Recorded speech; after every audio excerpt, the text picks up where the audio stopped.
پیغمبر اسلام سیدنا حضور علیہ الصلاۃ والسلام کو اللہ تعالیٰ نے ایسے وقت میں اپنے حضور طلب فرمایا جب روئے زمین پر ان کے لیے عرصہ حیات تنگ کر دیا گیا تھا۔ جانثار بیوی اور شفیق چچا بھی دنیا میں نہیں تھے۔ حضور علیہ الصلاۃ والسلام کا بیشتر وقت عبادت اور غور و فکر میں گزرتا تھا۔ مکہ میں نہ صرف یہ کہ اسلام کے فروغ کے لیے مشکلات تھیں، بلکہ جو لوگ حلقہ بگوش اسلام ہو چکے تھے ان کے لیے آزادانہ عبادت اور اپنے عقیدے کے مطابق عمل کرنے کی آزادی نہیں تھی۔ پاک ہے وہ جو لے گیا ایک رات اپنے بندے کو مسجد حرام سے دور کی اس مسجد تک جس کے ماحول کو اس نے برکت دی ہے تاکہ اسے اپنی کچھ نشانیوں کا مشاہدہ کرائے۔ حقیقت میں وہی ہے سب کچھ سننے اور دیکھنے والا۔ سورہ بنی اسرائیل آیت 1۔ رجب کی 27ویں شب کو سیدنا حضور علیہ الصلاۃ والسلام اپنی چچا زاد بہن ام ہانی بنت ابو طالب کے گھر تشریف لے گئے۔ وہاں حضور علیہ الصلاۃ والسلام آرام فرما رہے تھے کہ گھر کی چھت شق ہو گئی۔ حضور علیہ الصلاۃ والسلام نے دیکھا جبرائیل امین فرشتوں کے ہمراہ تشریف لائے اور حضور علیہ الصلاۃ والسلام کو زمزم کے کنویں کے پاس لے گئے۔ وہاں جبرائیل علیہ السلام نے سینہ مبارک کو کھول کر دل نکالا اور آب زمزم سے دھونے کے بعد دوبارہ سینے میں رکھ دیا۔ حضور علیہ الصلاۃ والسلام براق پر سوار جبرائیل کے ساتھ بیت المقدس تشریف لے گئے۔ مسجد اقصیٰ میں حضور علیہ الصلاۃ والسلام نے انبیاء علیہم السلام کی امامت فرمائی۔ اس کے بعد حضور علیہ الصلاۃ والسلام کی خدمت میں دودھ اور شراب کے پیالے پیش کیے گئے۔ حضور علیہ الصلاۃ والسلام نے دودھ پسند فرمایا۔ حضرت جبرائیل نے کہا حضور علیہ الصلاۃ والسلام نے فطرت کو اختیار کیا ہے۔ حضور علیہ الصلاۃ والسلام کو بیت المقدس سے عالم بالا کی طرف لے جایا گیا۔ آسمانوں میں حضور علیہ الصلاۃ والسلام نے جلیل القدر پیغمبروں سے ملاقات کی۔ پہلے آسمان پر حضرت آدم نے حضور علیہ الصلاۃ والسلام کا استقبال کیا۔ پھر حضور علیہ الصلاۃ والسلام کو دوسرے آسمان پر لے جایا گیا۔ حضور علیہ الصلاۃ والسلام نے وہاں حضرت یحییٰ بن زکریہ اور حضرت عیسیٰ کو دیکھا۔ دونوں سے ملاقات کی اور سلام کیا۔ دونوں نے سلام کا جواب دیا، مبارکباد دی۔ پھر تیسرے آسمان پر لے جایا گیا۔ حضور علیہ الصلاۃ والسلام نے وہاں حضرت یوسف کو دیکھا اور سلام کیا۔ انہوں نے جواب دیا، مبارکباد دی۔ پھر چوتھے آسمان پر لے جایا گیا۔ وہاں حضور علیہ الصلاۃ والسلام نے حضرت ادریس کو دیکھا اور انہیں سلام کیا۔ پھر پانچویں آسمان پر لے جایا گیا۔ وہاں حضور علیہ الصلاۃ والسلام نے حضرت ہارون بن عمران کو دیکھا اور سلام کیا۔ پھر حضور علیہ الصلاۃ والسلام کو چھٹے آسمان پر لے جایا گیا۔ وہاں حضور علیہ الصلاۃ والسلام کی ملاقات حضرت موسیٰ علیہ السلام سے ہوئی۔ حضور علیہ الصلاۃ والسلام نے سلام کیا اور انہوں نے مرحبا کہا اور اقرار نبوت کیا۔ اس کے بعد حضور علیہ الصلاۃ والسلام ساتویں آسمان پر تشریف لے گئے۔ وہاں حضور علیہ الصلاۃ والسلام کی ملاقات حضرت ابراہیم سے ہوئی۔ انہوں نے حضور علیہ الصلاۃ والسلام کو خوش آمدید کہا اور حضور علیہ الصلاۃ والسلام کی نبوت کا اقرار کیا۔ وہاں حضور علیہ الصلاۃ والسلام نے بیت المعمور دیکھا۔ ساتویں آسمان کے بعد سدرۃ المنتہا تک حضرت جبرائیل حضور علیہ الصلاۃ والسلام کے ہمراہ رہے۔ اس کے بعد حضور علیہ الصلاۃ والسلام نے خالق کائنات کی تسبیح و تقدیس فرمائی۔ پھر اللہ تعالیٰ کے دربار میں حاضر ہوئے اور حضور علیہ الصلاۃ والسلام اللہ تعالیٰ سے اتنے قریب ہوئے کہ 2 کمانوں کے برابر یا اس سے کم فاصلہ رہ گیا۔ قسم ہے تارے کی، جب وہ غروب ہوا تمہارا رفیق نہ بھٹکا ہے نہ بہکا ہے، وہ اپنی خواہش نفس سے نہیں بولتا۔ یہ تو ایک وحی ہے جو اس پر نازل کی جاتی ہے۔ اسے زبردست قوت والے نے تعلیم دی ہے جو بڑا صاحب حکمت ہے۔ وہ سامنے آ کھڑا ہوا جبکہ وہ افق اعلیٰ پر تھا، پھر قریب آیا اور اوپر معلق ہو گیا، یہاں تک کہ 2 کمانوں کے برابر یا اس سے کم فاصلہ رہ گیا۔ تب اس نے اللہ تعالیٰ کے بندے کو وہی پہنچائی جو بھی وہی اسے پہنچانی تھی۔ نظر نے جو دیکھا دل نے اس میں جھوٹ نہ ملایا۔ اب کیا تم اس چیز پر اس سے جھگڑتے ہو جسے وہ آنکھوں سے دیکھتا ہے؟ سورہ نجم آیت 1-12۔ معراج میں حضور علیہ الصلوۃ والسلام نے زمین پر سینکڑوں میل کا فاصلہ طے کیا اور لاکھوں نوری سالوں کے فاصلے پر آسمان کی حدود میں داخل ہوئے۔ فرشتوں کی حد سے آگے تشریف لے گئے اور خدائے کریم سے ہم کلام ہوئے۔ اللہ تعالیٰ نے اپنے محبوب بندے حضور علیہ الصلوۃ والسلام پر 16 احکام نازل فرمائے جو زیادہ جامع ہیں اور نہایت عمدہ ضابطۂ حیات کی عکاسی کرتے ہیں۔ نمبر 1، تیرے رب نے فیصلہ کر دیا ہے کہ تم لوگ کسی کی عبادت نہ کرو مگر صرف اس کی۔ نمبر 2، والدین کے ساتھ نیک سلوک کرو۔ اگر تمہارے پاس ان میں سے کوئی ایک یا دونوں بوڑھے ہوں تو انہیں اف تک نہ کہو، نہ انہیں جھڑک کر جواب دو، بلکہ ان کے ساتھ احترام سے بات کرو اور نرمی سے اور رحم سے ان کے سامنے جھک کر رہو، اور دعا کیا کرو کہ پروردگار ان پر رحم فرما جس طرح انہوں نے رحمت و شفقت کے ساتھ مجھے بچپن میں پالا تھا۔ نمبر 3، تمہارا رب خوب جانتا ہے کہ تمہارے دلوں میں کیا ہے۔ اگر تم صالح بن کر رہو تو وہ ایسا بندہ سب کے لیے درگزر کرنے والا ہوتا ہے۔ ایسا بندہ اپنی غلطی پر متنبہ ہو کر بندگی کی طرف پلٹ آتا ہے۔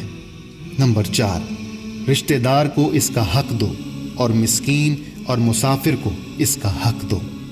نمبر 5، فضول خرچی نہ کرو۔ فضول خرچ لوگ شیطان کے بھائی ہیں اور شیطان اپنے رب کا ناشکرا ہے۔ نمبر 6، اگر تم حاجت مند رشتہ داروں، مسکینوں اور مسافروں کی حاجت پوری نہیں کر سکتے تو انہیں نرمی سے جواب دو۔ نمبر 7، نہ اپنے ہاتھ گردن سے باندھ کر رکھو اور نہ بالکل ہی کھلا چھوڑ دو کہ ملامت زدہ اور عاجز بن کر رہ جاؤ۔ نمبر 8، تیرا رب جس کے لیے چاہتا ہے رزق کشادہ کر دیتا ہے، وہ اپنے بندوں کے حال سے باخبر ہے اور انہیں دیکھ رہا ہے۔ نمبر 9، اپنی اولاد کو افلاس کے اندیشے سے قتل نہ کرو، ہم انہیں بھی رزق دیں گے اور تمہیں بھی، در حقیقت ان کا قتل ایک بڑی خطا ہے۔ نمبر 10، زنا کے قریب نہ پھٹکو، وہ بہت برا فعل ہے اور بڑا ہی برا رستہ۔ نمبر 11، قتل نفس کا ارتکاب نہ کرو جسے اللہ تعالیٰ نے حرام کیا ہے مگر حق کے ساتھ، اور جو شخص مظلومانہ قتل کیا گیا ہو اس کے ولی کو ہم نے قصاص کے مطالبے کا حق عطا کیا ہے، پس چاہیے کہ وہ قتل میں حد سے نہ گزرے، اس کی مدد کی جائے۔ نمبر 12، یتیم کے مال کے پاس نہ پھٹکو مگر احسن طریقے سے، یہاں تک کہ وہ اپنے شباب کو پہنچ جائے۔ نمبر 13، عہد کی پابندی کرو، بے شک عہد کے بارے میں تم کو جواب دہی کرنی ہوگی۔ نمبر 14، پیمانے سے دو تو پورا بھر کر دو اور تولو ٹھیک ترازو سے تولو، یہ اچھا طریقہ ہے اور اس کا انجام بھی اچھا ہے۔ نمبر 15، کسی ایسی چیز کے پیچھے نہ لگو جس کا تمہیں علم نہ ہو، یقیناً آنکھ، کان اور دل سب کی باز پرس ہوگی۔ نمبر 16، زمین میں اکڑ کر نہ چلو، تم نہ زمین کو پھاڑ سکتے ہو اور نہ پہاڑوں کی بلندی کو پہنچ سکتے ہو۔ سورہ بنی اسرائیل۔ معراج شریف میں بارگاہ رب العزت سے انعامات و عطیات مرحمت کیے گئے۔ مفسرین نے 3 اکرامات کا بطور خاص تذکرہ کیا ہے۔ سورہ بقرہ کی آخری آیات جن میں اسلام کے رہنما اصول بیان کیے گئے ہیں، امت محمدی علیہ الصلاۃ والسلام کی بخشش کا وعدہ، مگر جو لوگ شرک کے مرتکب ہوں گے وہ اس انعام سے محروم رہیں گے، 5 وقت فرض نماز کی تاکید، معراج میں پیش آنے والے واقعات سن کر دل کے اندھے کفار مکہ حضور علیہ الصلوۃ والسلام کا مذاق اڑانے لگے۔ کچھ مسلمان جن کا ایمان ابھی پختہ نہیں تھا مرتد ہو گئے۔ حضرت ابو بکر سے کفار مکہ نے کہا، نبوت کے دعوے دار تمہارے ساتھی کا کہنا ہے کہ وہ رات ہی رات میں بیت المقدس ہو آئے ہیں۔ تو حضرت ابو بکر صدیق نے جواب دیا، اگر حضرت محمد علیہ الصلوۃ والسلام کہتے ہیں تو یہ درست ہے، میں تو اس سے بھی زیادہ ان پر ایمان رکھتا ہوں کہ فرشتے ان کے پاس آتے ہیں۔ آفتاب کی روشنی دور تک پہنچ کر تیز ہو جاتی ہے۔ اسلام کا سورج مکہ میں طلوع ہوا اور کرنیں مدینہ کے افق پر چمکیں۔ مدینہ کا نام یثرب تھا۔ حضور علیہ الصلوۃ والسلام نے جب یہاں آ کر قیام فرمایا تو اس کا نام مدینۃ النبی یعنی پیغمبر کا شہر ہو گیا اور پھر مختصر ہو کر مدینہ مشہور ہو گیا۔ یہ شہر مدتوں سے آباد ہے۔ قدیم زمانے میں یہودی آ کر یہاں آباد ہوئے، ان کی نسلیں کثرت سے پھیلیں اور یثرب کے اطراف ان کے قبضے میں آ گئے اور انہوں نے وہاں چھوٹے چھوٹے قلعے بنا لیے تھے۔ انصار اصل میں یمن کے رہنے والے اور قحطان کے خاندان سے تھے۔ یمن میں جب مشہور سیلاب آیا جس کو سیل ارم کہتے ہیں، یہ لوگ یمن سے نکل کر یثرب میں آباد ہو گئے۔ یہ دو بھائی تھے، اوس اور خزرج۔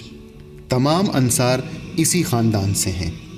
یہ خاندان جب یثرب میں آیا تو یہود نہایت اقتدار اور اثر رکھتے تھے۔ آس پاس کے مقامات ان کے قبضے میں تھے اور مال و دولت سے مالا مال تھے۔ چونکہ آل و اولاد کی کثرت سے 20-21 قبیلے بن گئے تھے، اس لیے دور دور تک بستیاں بسا لی تھیں۔ انصار کچھ زمانے تک ان سے الگ رہے، لیکن ان کا اثر دیکھ کر بالآخر ان کے حلیف بن گئے۔ ایک مدت تک یہ حالت قائم رہی، لیکن پھر انصار کا خاندان پھیلتا گیا اور اقتدار حاصل کرتا رہا، اور یہودیوں نے انصار کا اقتدار دیکھ کر ان سے کیا ہوا معاہدہ ختم کر دیا۔ یہودیوں میں ایک رئیس فتیون پیدا ہوا جو نہایت عیاش تھا۔ اس نے یہ حکم دیا کہ جس لڑکی کی شادی کی جائے پہلے اس کے شبستان عیش میں آئے۔ یہود نے اس کو گوارا کر لیا تھا، لیکن انصار نے سرتابی کی۔ اس زمانے میں انصار کے ایک سردار شخص مالک بن اجلان کی بہن کی شادی ہوئی تو وہ عین شادی کے دن اپنے بھائی مالک بن اجلان کے سامنے سے بے پردہ گزری۔ مالک کو برا لگا، اس نے بہن کو سخت ملامت کی۔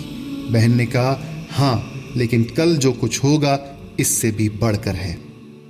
دوسرے دن حسب دستور جب مالک کی بہن دلہن بن کر فتیون کی خلوت گاہ میں گئی تو مالک بھی زنانہ کپڑے پہن کر سہیلیوں کے ساتھ گیا اور فتیون کو قتل کر کے شام بھاگ گیا۔ شام میں غسانیوں کی حکومت تھی۔ ابو جبلہ حکمران تھا۔ اس نے حالات سنے تو ایک فوج کے ساتھ آیا اور اوس و خزرج کے رؤساء کو بلا کر ان کو انعامات سے نوازا۔ پھر رؤسائے یہود کی دعوت کی اور ان کو دھوکے سے قتل کر دیا۔ اس طرح یہود کا زور ٹوٹ گیا اور انصار نے نئے سرے سے یثرب میں قوت حاصل کی۔ نبوت کے 10ویں سال حج کے لیے مکہ آنے والے قبائل کے سرداروں سے سیدنا حضور علیہ الصلوۃ والسلام نے رابطہ کیا اور اسلام کی دعوت دی، لیکن قبائلی سرداروں میں سے کسی نے بھی حضور علیہ الصلوۃ والسلام کی باتوں پر توجہ نہیں دی۔ قریش نے یہ مشہور کر رکھا تھا کہ نعوذ باللہ محمد علیہ الصلوۃ والسلام مجنون ہو گئے ہیں، ان کی باتوں پر توجہ نہ دی جائے، لیکن حضور علیہ الصلوۃ والسلام نے اپنا مشن جاری رکھا۔ مکہ اور منی کے درمیان عقبہ کی پہاڑی کے مقام پر 6 افراد حضور علیہ الصلوۃ والسلام کی خدمت میں حاضر ہوئے۔ حضور علیہ الصلوۃ والسلام نے ان سے اپنا تعارف کروایا اور دین اسلام کی تعلیمات پیش کی۔ وہ 6 لوگ یثرب سے آئے تھے۔ ان کے قبیلے کا نام خزرج تھا۔ ان لوگوں نے آپس میں صلاح مشورہ کیا اور ان 6 لوگوں نے اسلام قبول کر لیا۔ یہ لوگ جب مدینہ پہنچے تو انہیں سیدنا حضور علیہ الصلوۃ والسلام کے پیغام کو عام کرنے کی سعادت حاصل ہوئی۔ حضور علیہ الصلوۃ والسلام پر جان و مال قربان کر دینے والے جانثاروں کے 2 مشہور طبقے ہیں، مہاجرین اور انصار۔ مہاجرین وہ باوفا اور مخلص لوگ جنہوں نے حضور علیہ الصلوۃ والسلام کی رفاقت کی سعادت حاصل کرنے کے لیے اپنا سب کچھ لٹا دیا۔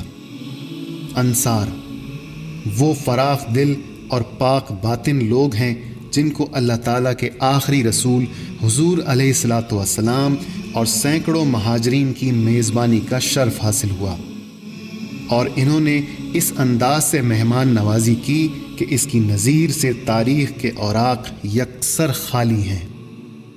یہ قبیلے زمانہ جاہلیت میں انصار نہیں کہلاتے تھے۔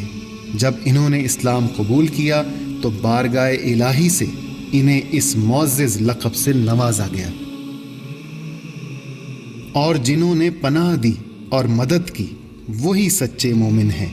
ان کے لیے خطاؤں سے درگزر ہے اور بہترین رزق ہے۔ سورہ انفال آیت 74۔ نبوت کے 11ویں سال عقبہ کے اسی مقام پر مزید 12 افراد سیدنا حضور علیہ الصلوۃ والسلام کی خدمت میں حاضر ہوئے۔ دین حنیف میں داخل ہونے کے بعد ان سے یہ عہد لیا گیا، اللہ تعالیٰ کے ساتھ کسی کو شریک نہیں کریں گے، تخریب اور برے اعمال سے دور رہیں گے، جان و مال کے ساتھ حضور علیہ الصلوۃ والسلام کی حمایت کریں گے، اسلام کی حمایت اور سربلندی کے لیے مشرکین سے لڑنا پڑا تو لڑیں گے۔ عقیدہ توحید سے سرفراز ہو کر یہ لوگ واپس جانے لگے تو حضور علیہ الصلوۃ والسلام نے ان کے ہمراہ مدینے میں اپنا پہلا سفیر بھیجا، جن کا نام حضرت موصب بن عمیر تھا، تاکہ وہ مسلمانوں کو اسلامی احکام کی تعلیم دیں اور انہیں دین کے آداب سکھائیں۔ حضرت موصب بن عمیر مدینہ پہنچے اور حضرت اسد بن زرارہ کے گھر میں قیام فرمایا۔ حضرت اسد بن زرارہ مدینے کے معزز آدمی تھے۔ پھر دونوں نے مل کر مدینے میں جوش و خروش سے اسلام کی تبلیغ شروع کر دی۔ تبلیغ کے سلسلے میں ان کی کامیابی کا ایک نہایت شاندار واقعہ یہ ہے کہ ایک روز حضرت اسد بن زرارہ حضرت موصب کو اپنے ہمراہ لے کر بنی عبد الاشبل اور بنی ظفر کے محلے میں تشریف لے گئے، اور وہاں بنی ظفر کے ایک باغ میں مرق نامی ایک کنویں کے پاس بیٹھ گئے۔ ان کے پاس چند مسلمان بھی جمع ہو گئے۔ اس وقت تک بنی عبد الاشبل کے دونوں سردار یعنی سعد بن معاذ اور اسید بن حزیر مسلمان نہیں ہوئے تھے۔ انہیں جب خبر ہوئی تو سعد بن معاذ نے اسید بن حزیر سے کہا، جاؤ اور ان دونوں کو جو ہمارے کمزور لوگوں کو بے وقوف بنانے آئے ہیں ہمارے محلے میں آنے سے منع کر دو۔ چونکہ اسد بن زرارہ میری خالہ کا لڑکا ہے اس لیے تمہیں بھیج رہا ہوں، ورنہ یہ کام میں خود انجام دیتا۔ اسید بن حزیر ان دونوں کے پاس پہنچے۔ حضرت اسد بن زرارہ نے انہیں آتا دیکھ کر حضرت موصب سے کہا، یہ اپنی قوم کا سردار تمہارے پاس آ رہا ہے، اس کے ساتھ اخلاق سے پیش آنا اور حق کا پیغام دینا۔ اسید بن حزیر پہنچے تو ان کے پاس کھڑے ہو کر سخت غصے سے کہا، تم دونوں یہاں کیوں آئے ہو؟ لوگوں کو بے وقوف بناتے ہو؟ یاد رکھو اگر تمہیں اپنی جان عزیز ہے تو یہاں سے چلے جاؤ۔ حضرت موصب نے نہایت تحمل سے جواب دیا، آپ کچھ وقت ہمارے پاس بیٹھیں اور ہم جو کہتے ہیں اسے سن لیجئے، اگر کوئی بات پسند آ جائے تو قبول کر لیں، پسند نہ آئے تو قبول نہ کریں۔ اسید نے کہا، بات منصفانہ کہہ رہے ہو۔ وہ بیٹھ گئے۔ حضرت موصب نے اسلام کی بات شروع کی اور قرآن حکیم کی تلاوت کی۔ قرآن سن کر انہوں نے کہا، یہ بہت عمدہ کلام ہے، تم لوگ اس دین میں جب داخل کرتے ہو تو کیا کرتے ہو؟ حضرت موصب نے کہا، پہلے آپ غسل کر لیں، پھر کلمہ شہادت پڑھیں اور 2 رکعت نماز ادا کریں۔ انہوں نے اٹھ کر غسل کیا، کلمہ شہادت پڑھا اور 2 رکعت نماز ادا کی، اور پھر بولے، اگر میرا ساتھی بھی تمہارا پیروکار بن جائے تو اس کا قبیلہ مسلمان ہو جائے گا اور میں اس کو تمہارے پاس بھیجتا ہوں۔ اشارہ سعد بن معاذ کی طرف تھا۔ اس کے بعد حضرت اسید بن حزیر سعد بن معاذ کے پاس پہنچے جو اپنی قوم کے ساتھ محفل میں بیٹھے تھے۔ حضرت اسید بن حزیر کو دیکھ کر بولے، بخدا میں کہتا ہوں کہ اسید تمہارے پاس جو چہرہ لے کر آ رہا ہے یہ وہ چہرہ نہیں ہے جس چہرے میں وہ گیا تھا۔ پھر جب حضرت اسید بن حزیر محفل میں پہنچے تو سعد بن معاذ نے ان سے دریافت کیا کہ تم نے کیا دیکھا؟ انہوں نے کہا میں نے ان دونوں سے بات کی، واللہ مجھے کوئی حرج نظر نہیں آیا۔ اس کے بعد سعد بن معاذ حضرت موصب کی طرف روانہ ہوئے۔ ادھر حضرت اسید بن حذیر نے حضرت موصب سے پہلے ہی کہہ دیا تھا، بخدا تمہارے پاس ایک ایسا سردار آ رہا ہے جس کے پیچھے اس کی پوری قوم ہے، اگر اس نے تمہاری بات مان لی تو پھر ان میں سے کوئی بھی پیچھے نہیں رہے گا۔ حضرت موصب نے سعد بن معاذ سے کہا، کیوں نہ آپ تشریف رکھیں اور سنیں، اگر کوئی بات پسند آ گئی تو قبول کر لیں، اور اگر پسند نہ آئی تو ہم آپ کی ناپسندیدہ بات آپ سے نہیں کہیں گے۔ سعد بن معاذ نے کہا، آپ انصاف کی بات کرتے ہیں۔ حضرت موصب نے ان کے سامنے اسلام کی تعلیمات پیش کیں۔ اس کے بعد سعد بن معاذ نے فرمایا، تم لوگ اسلام لاتے ہو تو کیا کرتے ہو؟ انہوں نے کہا، آپ غسل کر لیں، کپڑے پاک کر لیں، پھر حق کی شہادت دیں، پھر 2 رکعت نماز ادا کریں۔ سعد بن معاذ نے ایسا ہی کیا اور واپس اپنی قوم کی محفل میں تشریف لے گئے۔ لوگوں نے دیکھتے ہی کہا، ہم بخدا کہہ رہے ہیں کہ سعد بن معاذ جو چہرہ لے کر گئے تھے اس کے بجائے دوسرا چہرہ لے کر پلٹے ہیں۔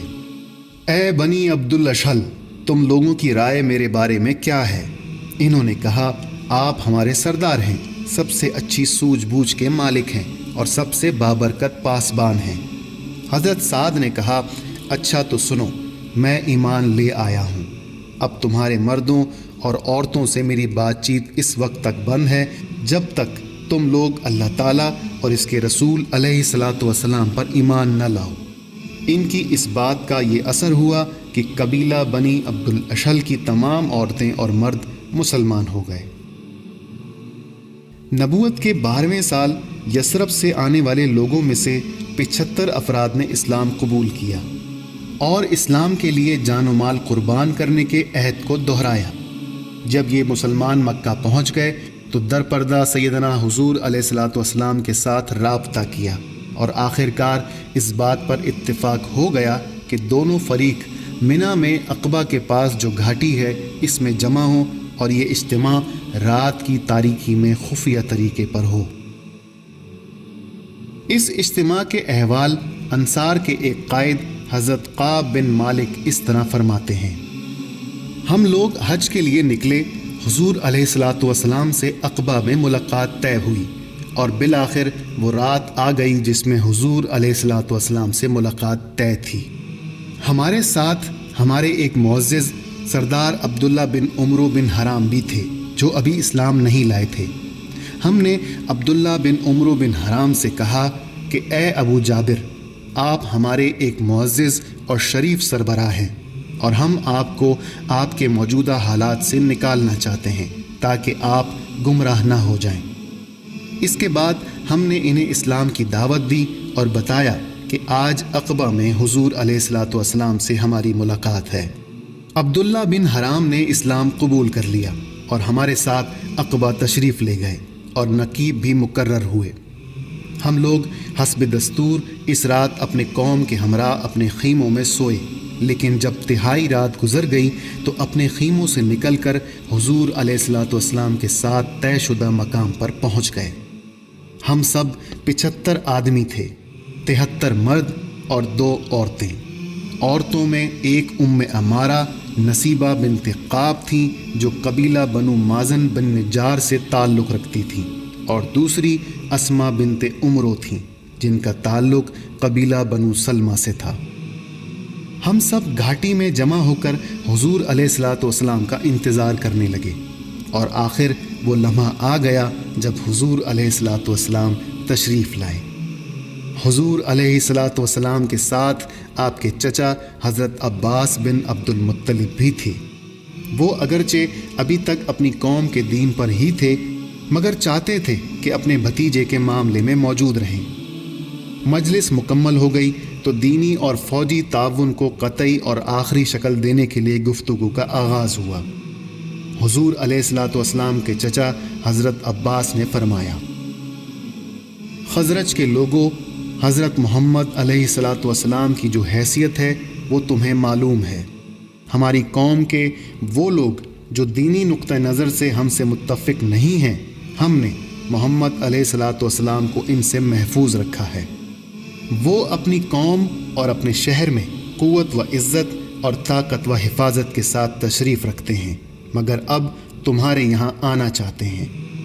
لہٰذا اگر تمہارا یہ خیال ہے کہ تم انہیں جس مقصد کے لیے بلا رہے ہو اسے پورا کرو گے اور حضرت محمد علیہ الصلوۃ والسلام مخالفین سے محفوظ رہیں گے، تب تو ٹھیک ہے، لیکن اگر تم انہیں اپنے پاس لے جانے کے بعد ان کا ساتھ چھوڑ دو گے تو پھر ابھی سے انہیں چھوڑ دو، کیونکہ وہ اپنی قوم اور اپنے شہر میں بہرحال حفاظت سے ہیں۔ حضرت قعب کہتے ہیں کہ ہم نے حضرت عباس سے کہا، آپ کی بات ہم نے سن لی، اب اے اللہ کے رسول علیہ الصلوۃ والسلام آپ گفتگو فرمائیں، اور حضور علیہ الصلوۃ والسلام ہم سے جو عہد و پیمان چاہیں کر لیں، ہم حاضر ہیں۔ اس کے بعد سیدنا حضور علیہ الصلوۃ والسلام نے گفتگو فرمائی۔ حضور علیہ الصلوۃ والسلام نے پہلے قرآن کی تلاوت کی اور اسلام کی دعوت دی۔ بیعت عقبہ کا واقعہ امام حنبل نے تفصیل کے ساتھ روایت کیا ہے۔ حضرت جابر کا بیان ہے، ہم نے عرض کیا، اے اللہ کے رسول علیہ الصلوۃ والسلام، ہم حضور علیہ الصلوۃ والسلام سے کس بات پر بیعت کریں؟ حضور علیہ الصلوۃ والسلام نے فرمایا، اس بات پر کہ ہر حال میں بات سنو گے اور مانو گے، تنگی اور خوشحالی ہر حال میں مال خرچ کرو گے، بھلائی کا حکم دو گے، برائی سے روکو گے، اللہ تعالیٰ کی راہ میں اٹھ کھڑے ہوگے اور اللہ تعالیٰ کے معاملے میں کسی ملامت کی پرواہ نہیں کرو گے۔ جب میں تمہارے پاس آ جاؤں گا تو میری مدد کرو گے، اور جس طرح سے اپنی جان اور اپنے بال بچوں کی حفاظت کرتے ہو اسی طرح میری بھی حفاظت کرو گے، اور تمہارے لیے جنت ہے۔ بیعت مکمل ہو چکی تو حضور علیہ الصلوۃ والسلام نے یہ تجویز رکھی کہ 12 سردار منتخب کر لیے جائیں جو اپنی اپنی قوم کے نقیب ہوں، اور اس بیعت کی دفعات پر عمل درآمد کے لیے اپنی اپنی قوم کے معاملات کے ذمہ دار ہوں۔ حضور علیہ الصلوۃ والسلام کے اس ارشاد پر فوراً ہی نقیبوں کا انتخاب عمل میں آ گیا۔ 9 رقیب خزرج سے منتخب کیے گئے اور 3 نقیب اوس سے۔ جب ان نقبہ کا انتخاب ہو چکا تو ان سے نقیب اور سردار ہونے کی حیثیت سے حضور علیہ الصلوۃ والسلام نے ایک اور عہد لیا۔ حضور علیہ الصلوۃ والسلام نے فرمایا، آپ لوگ اپنی قوم کے کفیل ہیں، جیسے حواری حضرت عیسیٰ کی جانب سے کفیل تھے، اور میں اپنی قوم یعنی مسلمانوں کا کفیل ہوں۔ ان سب نے کہا، جی ہاں۔ معاہدہ مکمل ہوا ہی تھا کہ شیطان کو اس کا پتہ لگ گیا۔ شیطان کو اس کی خبر بالکل آخری لمحات میں ہوئی تھی، اور شیطان کے پاس اتنا موقع نہیں تھا کہ یہ خبر چپکے سے قریش کو پہنچا دی جائے اور وہ اس اجتماع کی شرکا پر حملہ کر دیں۔ اسی لیے شیطان نے ایک اونچی جگہ کھڑے ہو کر نہایت بلند آواز سے پکارا، خیمے والو، محمد علیہ الصلوۃ والسلام کو دیکھو، اس وقت بے دین اس کے ساتھ ہیں اور تم سے لڑنے کے لیے جمع ہیں۔ حضور علیہ الصلوۃ والسلام نے فرمایا، یہ اس گھاٹی کا شیطان ہے۔ اس کے بعد حضور علیہ الصلوۃ والسلام نے لوگوں سے فرمایا کہ وہ اپنے اپنے گھر چلے جائیں۔ یہ خبر قریش تک پہنچی تو کوہرام مچ گیا، کیونکہ اس بیعت کے جو نتائج مرتب ہو سکتے تھے اس کا انہیں اچھی طرح اندازہ تھا۔ چنانچہ صبح ہوتے ہی قریش کے ایک وفد نے اس معاہدے کے خلاف سخت احتجاج کیا۔ خزرج کے لوگوں، ہمیں معلوم ہے کہ آپ لوگ محمد علیہ الصلوۃ والسلام کو لے جانا چاہتے ہیں اور ہم سے جنگ کرنے کے لیے ان کے ہاتھ پر بیعت کر رہے ہیں۔ حالانکہ کوئی عرب قبیلہ ایسا نہیں ہے جس سے جنگ کرنا ہمارے لیے اتنا زیادہ ناگوار ہو جتنا آپ حضرات سے ہے۔ قبیلہ خزرج کے دیگر لوگ اس بیعت کے بارے میں کچھ نہیں جانتے تھے، کیونکہ یہ مکمل رازداری کے ساتھ رات کی تاریکی میں ہوئی تھی۔ انہوں نے جواب دیا، ایسی کوئی بات ہمارے علم میں نہیں ہے۔ اللہم صلی علی سیدنا و مولانا